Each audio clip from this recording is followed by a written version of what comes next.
양이 좀 많았지만은 우리가 이 내용을 크게 이렇게 나누어 보면은 두 개로 이게 나누어질 수 있습니다. 하나는 이스라엘을 대적하는 그런 무리들, 똑같은 소식을 우리가 들었다라고 우리가 구장에서도 얘기를 했었죠. 똑같은 소식을 듣는데 그들이 어떻게 대응하는가. 그래서 구장에서는 그 소식을 듣고 이스라엘 백성들과 화친하러 나온 기브온 족속들, 그들을 하나님이 어떻게 대우하셨는가라고 하는 것과, 오늘은 그 소식을 듣고서 그들이 대적하여서 이스라엘 백성들과 싸우고자 대적하여 선 자들, 이 사람들을 어떻게 하나님이 또 그들에게 행하셨는가라고 하는 것을 통하여 하나님은 우리에게 은혜를 주실 줄로 믿습니다. 기브온 족속들은 정말로 그들이 비굴한 모습이기도 하죠. 그냥 자기의 목숨을 건지기 위해서 행하는 행동이지만 그 행동을 통하여서 참으로 놀라운 하나님의 은혜를 입게 되어집니다. 그래서 하나님이 그 생명을 살리게 되어지죠. 비록 종으로 살아가고 물을 잃고 나무를 패는 일들을 행하지만 그들은 살아나는 역사가 일어납니다. 반면에 정말 자기가 힘이 있다고 그렇게 생각하여서 대적하여 싸우러 나온 그들의 결말이 어떻게 되어지는지를 우리가 오늘 본문의 말씀을 통하여 잘 알게 되어집니다. 자, 1절부터 5절까지의 말씀을 보면은 거기에 5 왕들이 등장을 합니다. 그 5 왕들 나름대로 그 가나안 중부지방과 중부지방에 해당되는 그러한 사람들이죠. 이런 5 왕들, 그 아모리 족속에 해당되는데요. 그 5 왕들이 뭉치기 시작합니다. 자, 거기에 보면 기브온 주민에 대한 소식을 듣게 되어지죠. 소식은 이전 것까지 다 들었습니다. 여리고에 어떻게 행했는가, 그리고 이스라엘 백성들이 또 그 다음에 진행하여서 아이성에 어떻게 행했는가, 그리고 기브온 족속들이 그 소식을 들으면서 어떻게 이스라엘과 화친을 맺고 그들이 이스라엘 편이 되었는가라고 하는 것에 대한 소문 소식들을 이제 다 듣게 되어지죠. 그러면 기브온 족속과 같은 모습의 행동을 취하면 얼마나 좋겠어요. 그러면 살 수 있는 길들이 열려지게 되어지잖아요. 근데 이 5 왕들은 오히려 예루살렘 왕 아도니세덱을 중심으로 해서 모이기 시작합니다. 어떻게 말하는지를 보세요. 4절에 보면 이렇게 얘기합니다. 내게로 올라와 나를 도우라 라고 하는 그런 요청을 합니다. 그래서 5 왕들이 다 함께 모이게 되어지죠. 모여서 이스라엘과 싸우려고 진을 치게 되어집니다. 그것이 바로 1절부터 5절까지의 그 내용의 모습들이에요. 반면에 이제 싸우게 되어지면 결국 지금 이스라엘과 싸우기보다는 가장 기브온 족속들을 죽이려고 한 거죠. 왜냐하면 기브온 족속이 너무 못마땅한 거예요.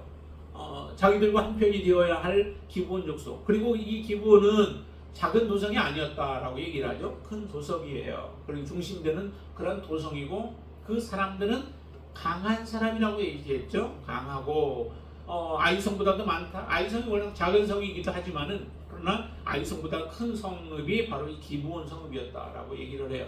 이런 기브온 성읍의 사람들이 이스라엘 편에 딱 붙어버리니까 굉장히 기분이 나쁜 거예요. 그러니까 어떻게 그 소식을 듣고서 싸우려고 지금 했던 겁니다. 자, 그러면 이제 실제 기브온 족속의 경우는 어때요? 지금 5 족속들이 왕들이 모여가지고 기브온을 공격하러 지금 쳐들어온 겁니다. 그 생명이 지금 등불과 같은 모습이 되었잖아요. 이 상태에서 어떻게 할 것인가? 살아나려면은 이제 자기의 힘만으로는 불가능하니까 어떻게 해요? 이스라엘에게 구원 요청을 하는 거죠. 그래서 사람을 보내서 전가를 보내서 이야기를 합니다. 이들의 고백도 똑같은 고백이에요. 자, 한번 6절을 보실까요? 6절 한번 같이 읽겠습니다. 기브온 사람들이 길갈 진영에 사람을 보내어 여호수아에게 전하되 당신의 종들 돕기를 더디게 하지 마시고 속히 우리에게 올라와 우리를 구하소서라고 하는 구원 요청을 합니다. 이 구원 요청을 받은 여호수아는 어떻게 해요? 그냥 종들이니까 모른 채예요. 비록 종이라 할지라도 한 몸이 되어진 거예요. 한 공동체가 되어진 거예요. 이게 중요한 겁니다.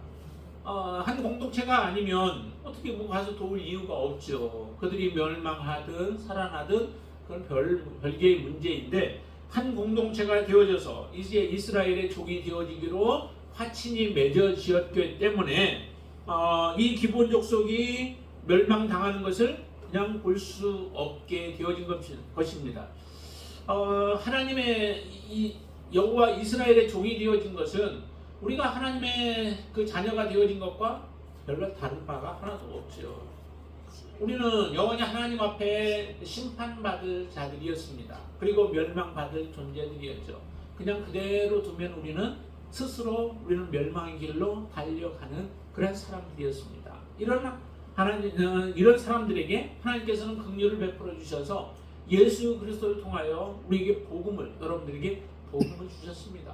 그 복음으로 말미암아 이제 여러분들은 죄의 종에서, 사단의 종에서 누구의 종으로 바뀌어졌냐면은 하나님의 종으로 바뀌어진 거예요. 그럼 여러분들은 누가 책임을 지시냐면은 하나님이 책임을 지십니다. 하나님의 자녀이기에 하나님이 책임져 주시죠. 똑같습니다. 지금 이 기브온 족속들이 이런 위기에 처해져 있지만은 그들의 생명과 이스라엘은 하나가 되어졌기 때문에 모른 채 할 수 없는 거죠. 그래서 득달같이 달려옵니다. 얼마나 열심히 달려왔는데요. 길갈에서부터 어떻게 7절 보세요. 여호수아가 모든 군사와 용사와 더불어 길갈에서 올라가니라. 그런데 밤에 도착을 하게 되죠. 자, 그래서 그때 여호수아가 도착해가지고 그들에게 이야기를 합니다. 두려워하지 말라라고 하는 거죠. 두려워하지 말라. 두려워할 게 실제적으로 두려운 대상이죠. 이스라엘보다도 사실 이 5 왕들이 뭉친 것이 더 강하였을지 모릅니다. 왜냐하면 5 왕들, 성들에 모여서 그들이 합세했기 때문에 강하지만은, 그러나 중요한 것은 뭐예요? 어느 편에 있는가라고 하는 거죠. 내가 어느 편에 속해 있는가. 하나님의 전투는 사람의 숫자에 많고 적음에 있지 않습니다. 하나님 편에 있는가, 하나님 편에 있지 아니한가. 내가 하나님 편에 온전하게 있으면 두려워할 것은 없습니다. 왜냐하면 하나님이 승리하시기 때문에 그렇죠. 여기도 보니까 오늘 본문에 보면은 하나님께서 말씀하시는 부분들이 참 많습니다. 자, 그 10절 말씀 한번 보실까요? 8절도 그때에 여호와께서 여호수아에게 말씀하셨고, 그 다음에 10절에도 보시면은 여호와께서 그들을 이스라엘 앞에서 패하게 하셨다라고 말씀하시죠. 하나님께서 패하게 하시면 전쟁은 이미 끝난 거예요. 승리를 완전히 이룬 상태에서 우리가 싸움을 하는 것이죠. 여러분들 재방송을 보면, 축구 같은 거 재방송을 보면 어때요? 긴장감이 있나요? 긴장감이 없죠. 긴장이 없는 이유가 뭐 때문에 그래요? 이미 결과를 다 보고하기 때문에 그래요. 밑에 한 경우들이 많아요. 많지만은, 그러나 마지막 결과는 어때요? 우리나라가 예를 들어 3대2로 이겼다라고 하면은 여러 가지 위기들을 많이 겪을 수 있어도, 그러나 그 위기가 그렇게 위협적이지 않아요. 문제는 마지막에는 골은 우리가 3개를 넣고 다른 사람은 2개밖에 못 넣어서 우리가 이긴다라고 하는 그런 결론을 다 알기 때문에 그렇죠. 하나님이 하시는 일이 다 그렇습니다. 오늘 본문에도 보니까 뭐라고 그래요? 10절에 보니까 여호와께서 그들을 이스라엘 앞에서 패하게 하셨다라고 하는 거죠. 패하게 하셨으면은 이스라엘은 승리자가 되고, 이는 5 왕 아무리 강해도, 그들이 아무리 사람들이 크고 강해도 많아도 결과적으로는 하나님께서 이기게 하신다라고 하는 거예요. 그 결과를 알면 두려워할 이유가 없죠. 하나님이 여호수아에게 그렇게 말씀하셨습니다. 야, 너희들로 하여금 이기게 하시겠다. 자, 그러고 11절에도 보니까 뭐래요? 중간에 보시면 여호와께서 하늘에서 큰 우박, 직접 하나님이 싸우시는 거예요. 이스라엘에게 싸우라고 말씀만 하시지 않고 하나님이 직접적으로 싸우세요. 그래서 큰 우박을 내려서 그 우박으로 사람들을 죽게 하는데 얼마나 죽어요? 굉장히 많이 죽습니다. 이스라엘 백성들과 직접적으로 맞붙어서 싸워서 죽인 숫자보다도 하나님이 죽이신 숫자가 더 많죠. 하나님이 죽이시려고 하면 한순간에 죽여버리시니까 그렇게 문제될 건 없죠. 참, 그런데 기가 막힌 게 이 우박이 누구에게만? 적에게만 내려서 적을 죽이시는 거예요. 하나님 그렇게 다 구별하세요.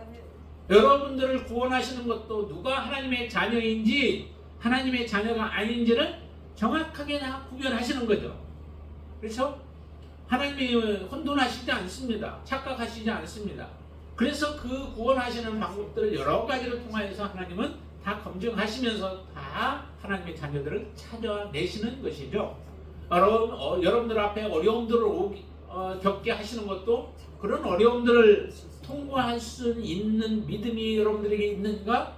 그보다도 하나님을 더 신뢰하는가? 이런 것들을 하나님은 다 순간순간 모든 것을 통하여 다 보고 계시는 것이죠. 하나님은 그래서 하나님의 진정한 자녀를 찾아내시는 겁니다. 그 찾아내서 예수 그리스도의 마지막 신부를 하나님께서 만들어 가시는 것이죠. 또 보시면 14절 말씀도 이렇게 말씀하십니다. 한번 같이 읽어볼까요? 여호와께서 사람의 목소리를 들으신 이 같은 날은 전에도 없었고 후에도 없었나니 이는 여호와께서 이스라엘을 위하여 싸우셨습니다. 라고. 여호와께서 이스라엘을 위하여 싸우셨다. 그런데 싸우는데 하나님이 도와주셔서 해도 넘어가지 아니하도록 달도 떠서 빨리 지나가야 되는데 그것조차도 머무르게 하시면서 이 대적들을 완전히 멸망하게까지 완전히 진멸하도록 하나님은 그렇게 도우셨다라고 하는 거죠. 여호수아가 그렇게 기도했어요. 그런데 그 기도를 들어주신 거예요. 하나님은 선비를 통하여 지금 모든 것이 움직여 순리를 따라서 움직이게 하시잖아요. 그런데 그것조차도 멈추게 하시면서 하나님의 이 아모리 족속들을 하나님을 대적한 이들에 대해서 진멸하도록 하나님이 이렇게 도우셨다라고 하는 거예요. 이렇게 하나님께서 역사를 하시니 그 전쟁은 이미 모든 것이 끝난 것이죠. 뒤에도 보니까 뒤에서도 하나님은 또 말씀을 하십니다. 자, 어디로 보시냐면은 그 30절 말씀 보세요. 30절 말씀 같이 한번 읽습니다. 여호와께서 또 그 성읍과 왕들을 이스라엘의 손에 붙이신지라. 그렇게 말씀하시죠. 또 32절 말씀 보세요. 여호와께서 라기스를 이스라엘의 손에 넘겨주신지라. 그렇죠?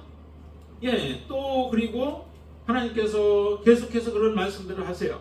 42절 말씀 한번 보세요. 42절. 이스라엘의 하나님 여호와께서 이스라엘을 위하여 싸우셨으므로 라고 이렇게 말씀하시면서 하나님의 전투가 하나님과 이 대적과의 싸움이 되어져 버린 거예요. 하나님이 직접적으로 도우시면서. 그러면 우리가 진정으로 하나님이 싸우실 수 있도록 하기 위해서는 어떻게 해야 하는가? 하나님이 싸우실 수 있도록 해야 되잖아요. 모든 싸움들을. 나는 그냥 두 손 놓고 가만히 있으면서 하나님 해달라고 하면 안 되겠죠. 그러면 정말 하나님이 싸우실 수 있도록 할 수 있는 그 비결이 무엇일까? 그것은 정말 우리가 하나님 앞에 거룩함이에요. 우리가 회개하고 죄가 없는 가운데 있어야 하나님께서 역사하시죠. 앞에서 우리가 보았죠. 이미 아이성 전투에서 여러분들이 잘 보았을 거예요.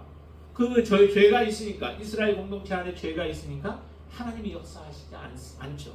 우리의 공동체, 또 여러분들의 가정, 우리의 가정들, 그리고 이 나라가 하나님이 다 싸우시고 하나님이 역사하실 수 있도록 하기 위해서는 정말 우리의 모든 죄들이 하나님 앞에 토해져 내고, 그리고 우리가 거룩함으로 서게 되어질 때에 하나님이 역사하시는 줄로 믿습니다.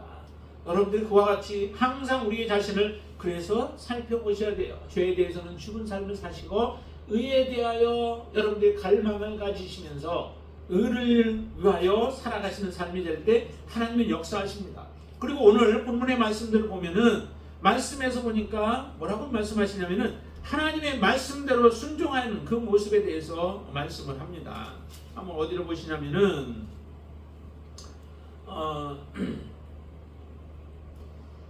하나님 앞에 40절 말씀 우리 한번 다시 한번 볼까요? 하나님 40절 말씀 같이 읽습니다. 이와 같이 여호수아가 그 온 땅 곧 산지와 내겝과 평지와 경사지와 그 모든 왕들을 쳐서 하나도 남기지 아니하고 호흡이 있는 모든 자는 다 진멸하여 바쳤으니, 그 다음 이스라엘의 하나님 여호와께서 명령하신 것과 같았더라 라고 말씀하죠. 어떻게 했다고요? 여호와께서 이스라엘의 하나님 여호와께서 명령하신 것과 같이 행했다라고 하는 거예요. 그 이전에도 보면은 다 어떻게 했느냐면 여리고에게 행한 것과 같이, 아이성에게 행한 것과 같이 하나님께서는 다른 지역들에 대해서 멸하셨다라고 하는 이런 표현들을 다 씁니다.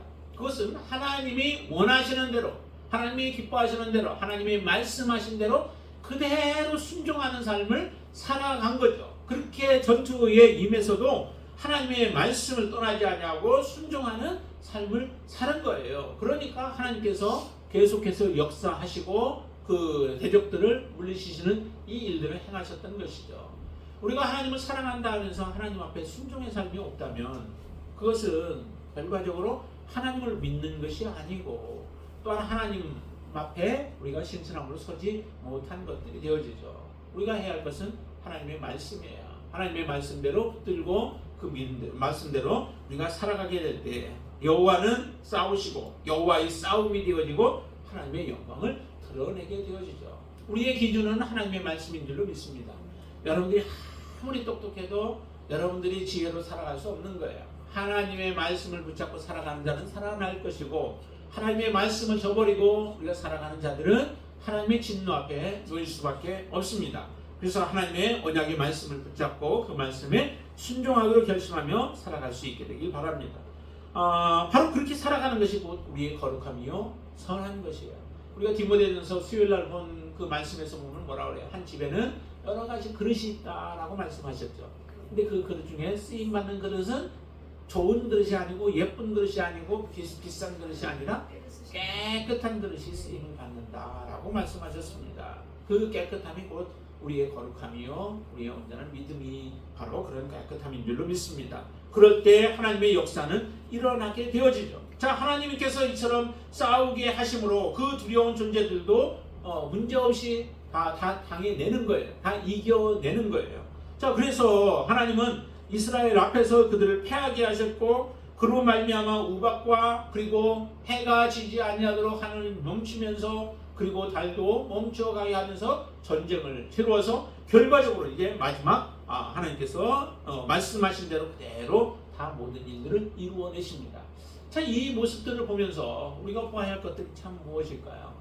우리는 무엇을 선택할 것인가 라고 하는 것이 여러분들 매일매일 삶 속에서 하나님은 우리에게 그렇게 말씀하십니다. 무엇을 선택할 것인가? 둘 중에 하나죠. 다른 거 없어요. 하나님의 말씀에 대해서 들었고 복음에 대해서 여러분들은 들으셨어요. 그렇죠? 복음 안 들은 사람 없잖아요. 세상에 아직은 못 들은 사람도 있을 거예요.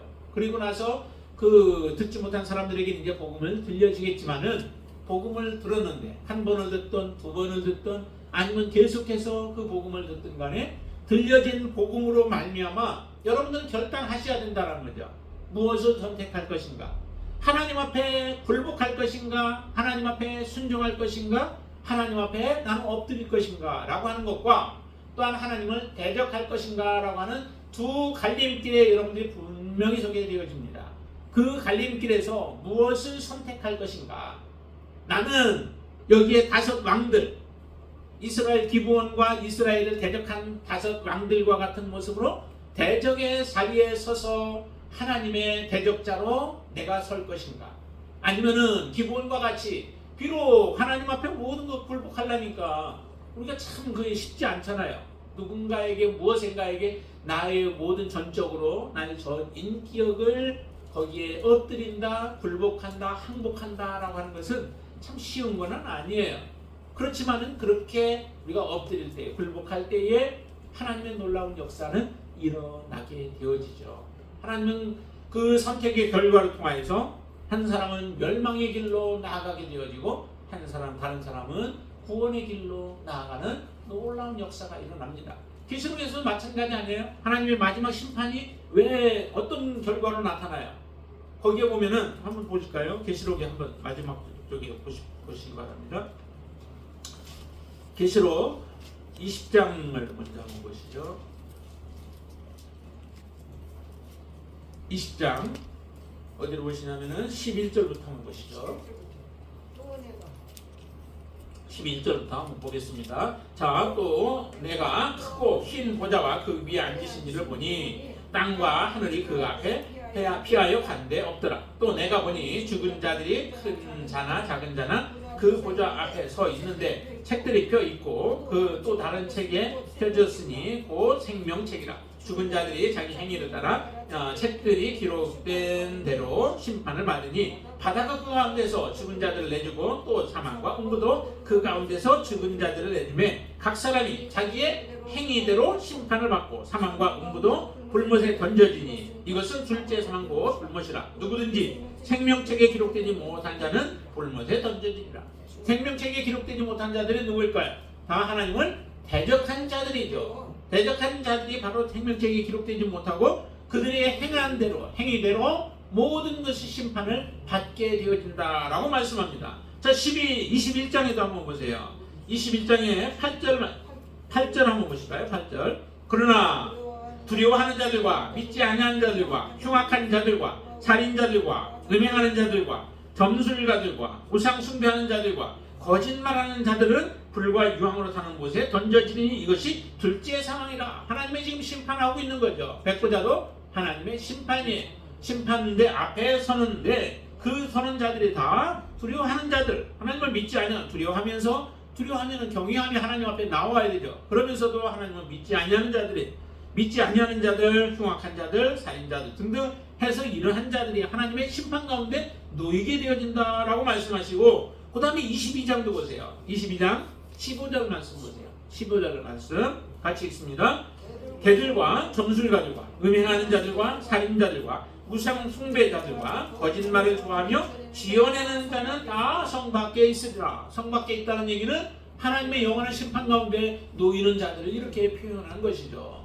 이처럼 하나님을 대적하는 자들, 자기의 두 가지 길 가운데서 하나님을 대적하는 자의 자리에 앉게 되어지고, 그러면서 악을 떠나지 아니하고 죄를 버리지 아니하고 계속해서 하나님을 대적하며 살아가는 자들에 대해서 이와 같은 일들이 일어나는 거예요. 자, 22장 아까 한번 그 앞에 11절 말씀 한번 더 보시죠. 11절 말씀 같이 읽겠습니다. 불의를 행하는 자는 그대로 불의를 행하고, 더러운 자는 그대로 더럽고, 의로운 자는 그대로 의를 행하고, 거룩한 자는 그대로 거룩하게 하라 라고 이렇게 말씀하시죠. 변함이 없는 거죠. 하나님의 마지막 심판은 이제 정해져 있고 그들이 걸어오던 길들을 버리지 않습니다. 그 길을 떠나지 않는다는 거죠.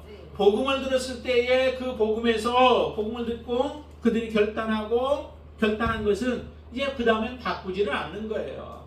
한 번 하나님을 대적하기로 마음먹은 자들은 계속해서 그 자리에서 떠나지 아니하고 그 길에서 계속 머무르면서 하나님을 대적하는 일들을 계속 행함으로 인하여 하나님의 진노가 그 위에 임할 수밖에 없는 거죠. 여러분들은 하나님 앞에 나와왔고 여러분들 스스로 결단하여서 하나님 앞에 나온 줄로 믿습니다. 복음이 계속해서 하나님의 언약의 말씀이 여러분들에게 계속 들려질 때에 그 말씀을 들을 때마다 하나님을 대적하는 자리가 아니라 하나님 앞에 여러분들을 엎드려 온전히 순종하고 복종하는 그 길로 나아가시게 되길 바랍니다. 예수님께서 이스라엘 마지막 이제 십자가를 지기 위하여 예루살렘 성으로 들어올 때에, 그 전에 예수님께서 그 예루살렘에 들어올 때는 이스라엘 백성들이 환영하는 사람들이 많지가 않아요. 정말 예루살렘이 예수님을 잘 알아야 되잖아요. 잘 알고 예수님을 받들고 말씀을 그들이 존중히 여기면서 그렇게 살아가야 할 예루살렘 성은 오히려 예수님을 받아들이지 아니하는 그런 사람들이 많고, 어린아이들과 또 다른 사람들 막 찬송하니까 그걸 막 못하게 하는 이런 사람들이 등장하잖아요. 반면에 그 여리고성에 갔을 때는 그곳에서 한 사람이 참 예수님을 기쁘게 하는 한 사람이 등장해요. 이게 누구냐면은 삭개오라고 하는 사람이었었죠. 그는 세 장이로서 악을 행하고 죄를 범했던 사람이지만, 그러나 주님 앞에 나오기를 기뻐하고 주님의 말씀을 그가 기쁨으로 받아들임으로 구원에 이르는 이 놀라운 모습을 대조적으로 보여주시는데, 정말 여러분들은 어느 자리에 서야 할 것인가요? 정말 하나님 앞에 믿음으로 서서 주님을 영접하게 되어지면 이제 하나님의 놀라운 축복 가운데 나아가게 되어집니다. 자, 그러면서 그 여호수아는 계속해서 이제 진면에 나아가는 일들을 하는데, 이 전투 지금 10장에서의 그 전투의 내용들을 통해서 남부 지역까지, 남쪽 경계까지 이르러 다 점령하는 그런 모습을 보여줘요. 그 모습이 저기에 보면은 이렇게 나오죠. 28절에 보면 먼저 막게다라고 하는 곳이 나와요. 그 막게다를 점령하게 되어지죠. 그리고 나서 어디로 가요? 29절에 보면 림나로 가게 되어지죠.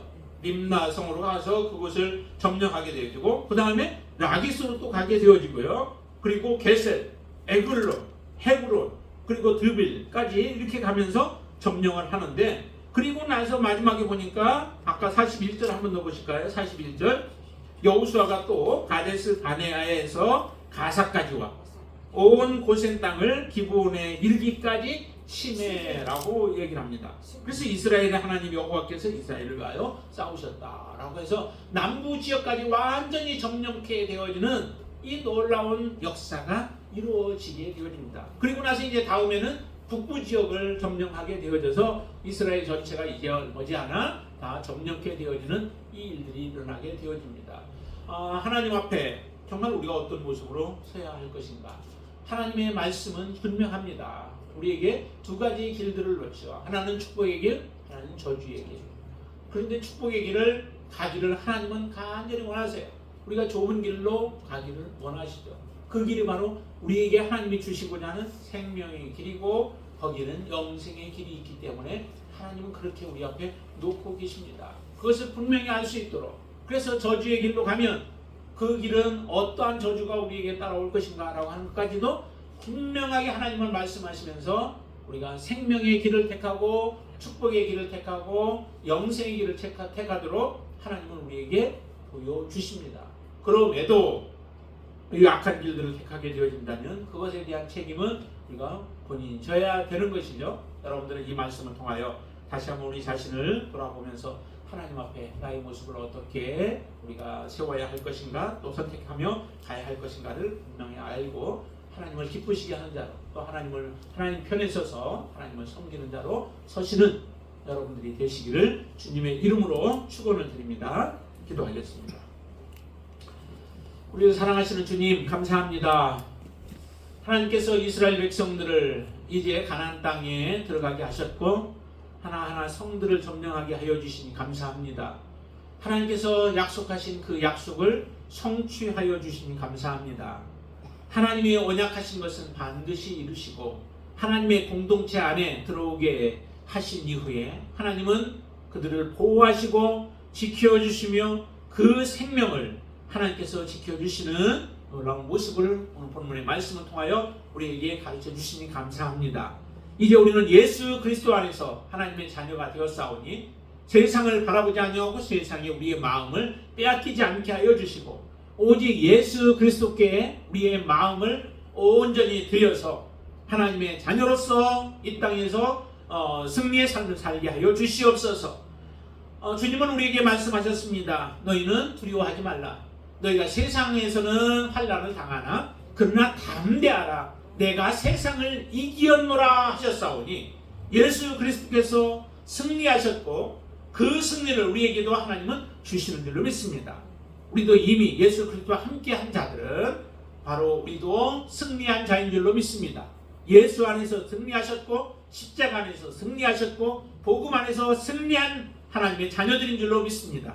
이제 우리도 담대한 믿음으로 세상을 두려워하지 아니하고 담대한 모습으로 서서 세상을 점령해 나아갈 수 있게 하여 주시고 하나님의 나라를 확장할 수 있게 하시고 죽은 영혼들을 살리는 하나님의 귀한 도구가 되어지도록 역사하여 주시옵소서. 예수님의 이름으로 간절히 기도드리옵나이다.